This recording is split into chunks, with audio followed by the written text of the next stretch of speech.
मैं पूछना चाहता हूं कि कंगना रनौत घर पर पथराव क्यों नहीं, उनकी क्यों नहीं गाड़ियां रोकी जा रही है। निश्चित रूप से ये जेल जाएंगी। देश में नफरत बोने वाली बात, आप नफरत देश तोड़ने की बात कर रही हैं। क्या कोई ब्राह्मण राजपूत अपनी बिटिया की शादी किसी शेड्यूल कास्ट चमार से करेगा? हिंदू की बात करते हो, हिंदू को जोड़ने की बात करते हो, यही तुम्हारा हिंदुत्व है। कंगना रनौत के मामले में कर्नल जनरल और शंकराचार्य है इस देश के जो ठेकेदार है, वो क्यों नहीं मुंह खोल रहे? जो पुरस्कार है वो भीख मिल सकता है, लेकिन आज़ादी नहीं भीख मिलती। आज़ादी हमेशा लहू बहने के बाद ही मिलती है। जब किसी ने खुशबू को चाहा होगा तो पहले कांटों में उलझा होगा और थोड़ा लहू निकलने के बाद ही खुशबू तक पहुंचा होगा। ये होती है आज़ादी। लेकिन पुरस्कार कैसे मिलता है? बड़ा आसान तरीका है पत्रकार महोदय, बहुत आसान तरीका है। आप माइनॉरिटी को, सिखों को, मुस्लिमों को, जो है कि किसानों को, इन लोगों को गाली देना शुरू करिए, खूब गाली दीजिए। जितना ट्वीट कर सोशल मीडिया पर गाली दीजिए, जितना नेशनल चैनल बैठ के गाली दीजिए, समझ रहे हैं ना, आपको पुरस्कार आपका तय हो जाएगा। ये इनका मानक है। मैं पूछना चाहता हूँ कि इसका चारित्रिक जीवन क्या रहा है, सामाजिक परिवेश कंगना रनौत क्या रहा है, बताइए मुझे।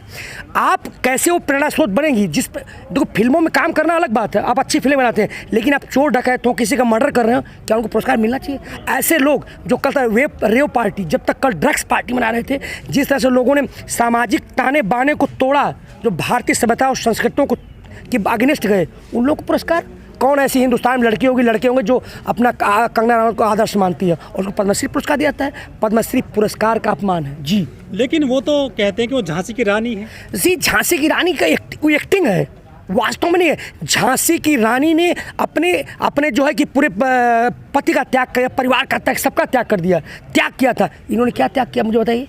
अभी भी छल्ले उड़ाती हुई मिल जाएंगी। और मुझे एक बात बड़ी, मैं कहने में हिचकूंगा नहीं, इन्होंने जो बयान दिया है ना, बिल्कुल सुल्फा पी के दिया है, निश्चित। और आश्चर्य मुझे नहीं हो रहा, आगे भी ऐसे सुल्फे पी के बयान दिए जाएंगे और ऐसे और भी नेताओं के, अभिनेताओं के, जो बड़बोलेपन नेता, रिटायर्ड कर्नल जनरल हैं, इनके बयान भी आ सकते हैं, कोई बड़ी बात नहीं है। एक मज़े की बात देखिए ज़रा, अगर किसी मुसलमान ने, किसी ने, सिख ने कहा होता कि आज़ादी 1947 से भीख मिली थी, उसे घर उजाड़ दिए जाते। उसे घरों पे आरएसएस के जो गुंडे हैं, आरएसएस के लोग हैं, जो श्री राम सेना है, बजरंग सेना, दुर्गा वाहिनी जिन्हें देती, उसके यहाँ पूरा पुलिस प्रोटेक्ट मिलता है योगी सरकार में। जिस प्रकार से मिसाल देना चाहता हूँ, सलमान खुर्शीद ने अपनी विचारधारा तो लिखी है, उनके घर पर पथराव हो रहे हैं। मैं पूछना चाहता हूँ कि कंगना रनौत घर पर पथराव क्यों नहीं, उनकी क्यों नहीं गाड़ियाँ रोकी जा रही है? सवाल उठता है, इस देश में दो विचारधाराएं क्यों? उन्होंने तो किताब लिखी, जस्टिफाई किया है, इन्होंने कैसे कह दिया? और उनको पद्मश्री मिलता है और उनके घर पत्थर पे, सलमान खुर्शीद घर पत्थर फेंके जाते हैं, यही तो है। इनको जिस तरह से सिखों को, जैसे किसान आंदोलन खालिस्तानी कहा गया, माओवादी कहा गया, क्या कहा गया बताइए मुझे? भारत टुकड़े गैंग। अगर किसी नीतियों का विरोध करते हैं, दिशा रवि जैसे को भारत टुकड़े गैंग कहा जाता है, उसे देशद्रोही कहते हैं, यही विचारधारा। तो ये लोग, अब बड़ा आसान तरीका, आप गाली दीजिए, क्योंकि निश्चित रूप से अब वो विचारधारा फल फूल रही है जो देश को तोड़ने वाली थी। ये देश हे राम का था, हे राम या जय श्री राम, बताइए मुझे। आप नाथुराम गोडसे इस देश के आदर्श होंगे, इस देश के सावरकर, अटल बिहारी वाजपेयी, जो अंग्रेजों गुलामी करते थे, कहीं ना कहीं उन्होंने जो है कि गवाही दी। तो सवाल ये जो है, भारतीय जनता पार्टी गवाही दे रही है, ये भारतीय जनता पार्टी को प्रमाण पत्र दे रही है, आरएसएस को प्रमाण पत्र दे रही है। ये इस देश की देशद्रोही है। जिस प्रकार से इन पर कई जगह एफआईआर हुआ है, निश्चित रूप से ये जेल जाएंगे। जिस प्रकार से देखा आपने, आप कितने बड़े कानून अपना काम करता है, विश्वास आज भी है, कल भी था, है और आगे भी रहेगा। कुछ देर के लिए इधर हो सकता है, लेकिन नहीं, फिर उनकी दर पड़ते इस सरकार में, अगली सरकार में खुलेगी। जिस तरह से आशीष मिश्रा कल जमानत नहीं हुई, पता आपको, उनको जो है वो 12 से 2:30 बजे तक कहा था, नहीं मिला ना, निश्चित रूप उनका आज मैं इस चैनल में करा उम्र कैद या फांसी सजा होगी। सर, लेकिन वो तो अपने बयान पे कायम हैं और वो कह रही हैं कि मैं अपना जो मुझे वो मिला है पुरस्कार, उसको लौटा दूंगी यदि मुझे कोई इसमें मतलब कह दे कि 2014 में आज़ादी नहीं मिली है। Who is Kangana Ranaut? इस देश की सुप्रीम कोर्ट है, इस देश की एजेंसी है, वो कौन है बताइए? नेता है, क्या है, हु इज? बताइए। इतनी बड़ी कमेंट मैं कहना चाहता हूँ, क्यों कहेंगी?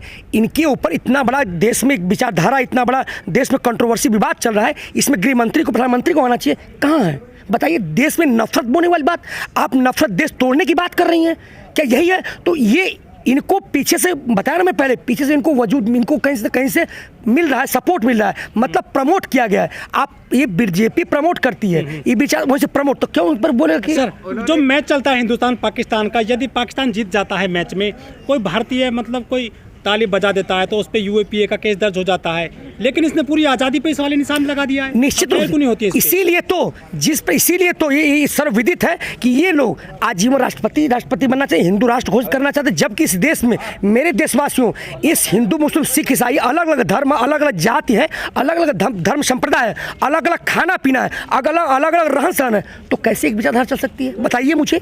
ये देश का बंटवारा नहीं होगा, इस देश को बंटवारा करने का प्रयास कर रहे हैं लोग, अपनी हक नहीं मांगे और देश का बंटवारा नहीं होगा, तो ये और तोड़ने की प्रयास कर रहे हैं कहीं ना कहीं। ये कौन सा हिंदू है, कितने लोग, मैं बोलता हूँ, मैं कहता हूँ जो पचहत्तर हिंदू के ब्राह्मण राजपूतों की बात होती है, कायस्थों की बात होती है, क्या कोई ब्राह्मण राजपूत अपनी बिटिया की शादी किसी शेड्यूल कास्ट चमार से करेगा? हिंदू की बात करते हो, हिंदू को जोड़ने की बात करते हो, यही तुम्हारा हिंदुत्व है? करो ना शादी, मुझे दिखाई 50 शादी ऐसी शादियां। तो सवाल इस बात का, कोई अगर चमार हरिजन अगर मांगने चलेंगे घर में तो उसको क्या हर्ष होगा बताइए मुझे। आप कहते हिंदू है तो हिंदू सब सर्वभाव संभाव होना चाहिए, परहित सरित धर्म नहीं भाई, सर्वभौम सुखिनः, तो ये होना चाहिए। सर ये जो बयान है कंगना का, इसको लेकर जो बहुत सारे जो संगठन हैं या जो सैनिकों के संगठन हैं या बहुत सारे जो रिटायर्ड कर्नल हैं, जनरल हैं, नोएडा में रहते हैं, वो हमेशा टीवी पर चल जाते हैं, जीडी बख्शी जो हैं वो भी, कहीं उनका बयान नहीं आ रहा है इस बात को लेकर। ये मैं कहना चाहता हूँ कर्नल जनरल जीडी बख्शी समेत लोगों को आदरपूर्वक विनम्रता से कहना चाहता हूँ कि आप लोग की देशभक्ति कहाँ है? आप लोग पहले तो चैनल में जो चैनल में बैठाते हैं ना, वो चैनल का अपमान है, इसलिए एक जवान क्यों नहीं बैठाते इंस्पेक्टर रैंक तक को, वो ड्यूटी कर जाता है बॉर्डर पर, वो ड्यूटी पे साइन करता है। ये विजिट करते हैं colonel general sir, visit I visited at the post, वो ड्यूटी पर 4 घंटे साइन कर रहा है। कौन महान है, कौन ज़्यादा काम कर रहा है, कौन देश रक्षा कर रहा है, ये विजिट देखने जाते हैं वहाँ पे, तो उनको बैठाना चाहिए। पहले बैठाते क्यों, चैनलों को सोचना चाहिए जवानों को बैठाया जाए। दूसरी बात, ये क्यों नहीं देश, आप बताइए मुझे। सलमान खुर्शीद पाता आपके मुंह के बहुत खुल जाते हैं, इतना फूल के कुप्पा हो जाता है, लेकिन कंगना रनौत के मामले में कर्नल जनरल और शंकराचार्य हैं इस देश के जो ठेकेदार हैं, वो क्यों नहीं मुंह खोल रहे हैं? ये कितनी बड़ी बात है बताइए मुझे। 1947 जो सुभाष चंद्र बोस, चंद्रशेखर आज़ाद, अशफाक उल्लाह खां, लोगों ने जो अपनी खून के लहू 24 साल में अपने प्राणों की आहुति दी, वो क्या है इनको पता नहीं है। 1857 चलती हुई क्रांति अगर अध्ययन करें, वो जो पन्ने छुपाए गए हैं, असली 1857 में क्रांति हुई थी, उसी की, वो किसानों की, मजदूरों की, वो आज़ादी लड़ते लड़ते 1947 से मिला है, उसका प्रारूप है, वो सरकार ने छुपाया है। तो फिर आप उसको कहते हैं 1947 से भीख मिली?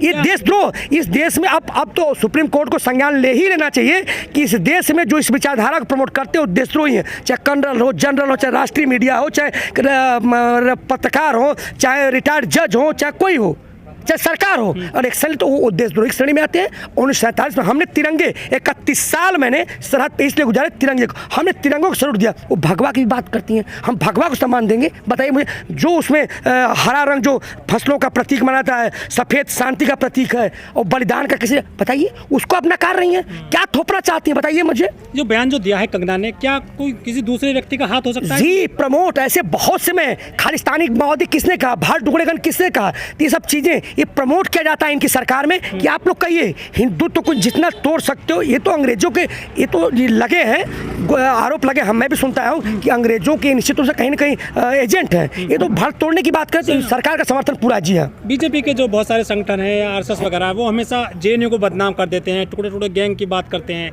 लेकिन जब एक एक्टर को ऐसा बयान देते हैं तो वो कहीं खुलकर सामने इनकी मुखालफत नहीं करते हैं। मैं पूछा तो ये जो कंगना रनौत कौन सी पाठशाला की पढ़ी हुई बताइए? इस पाठशाला को इतना खाद पानी बीज सरकार क्यों दे रही है? ये जो लोग क्यों, मैं पूछता हूँ कि ये लोग जो आरएसएस है, हुई आरएसएस, हुई श्री राम सेना, हुई दुर्गा वाहिनी, ये अपने एक विचारधारा को प्रमोट करते हैं, देश की आवाज़ नहीं हो सकते हैं।